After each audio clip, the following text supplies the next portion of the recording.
Sea Point is an affluent suburb nestled between the Atlantic Ocean and Lion's Head.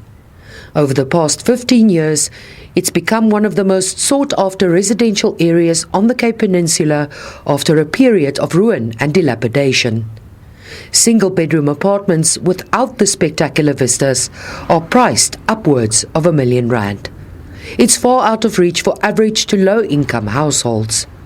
Former domestic worker and now nurse, Angela Tozama Adonisi, is the first applicant in the matter over this parcel of land. Formerly a high school named Tafelberg, it was sold by the provincial government for over R130 million. But for people like Adonisi, it was an opportunity wasted, as it could serve as a site for affordable housing. She says the court victory is for everyone who has worked and lived in small rooms in the area for decades, unable to afford the exorbitantly priced properties.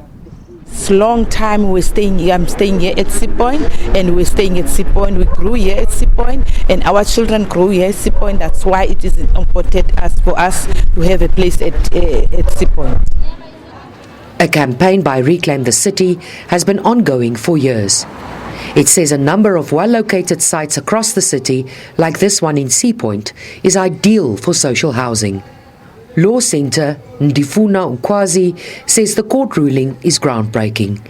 It says the findings include that the City of Cape Town and the province have an obligation to advance spatial redress through using land. The court found that there has been failure to do so in central Cape Town.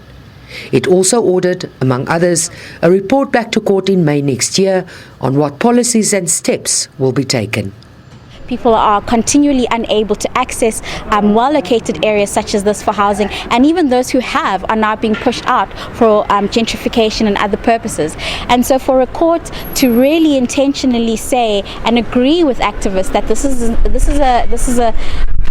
business as usual approach is something that really ought to be considered against the constitutional obligations to make land available on an equitable basis, that's profound, and that's something that will have far-reaching implications far beyond the site. The provincial government says the asset was sold under a previous dispensation. It says since then, spatial development frameworks have changed.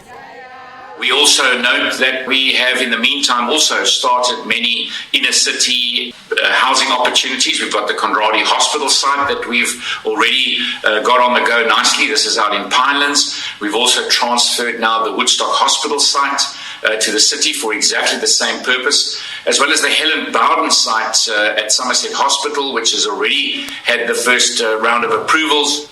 But we will have a look at this, and we will come back with a more in-depth reply.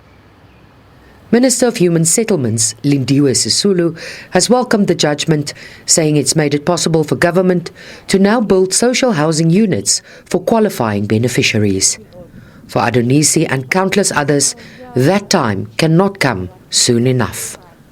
Mariska Botha, SABC News, Sea Point.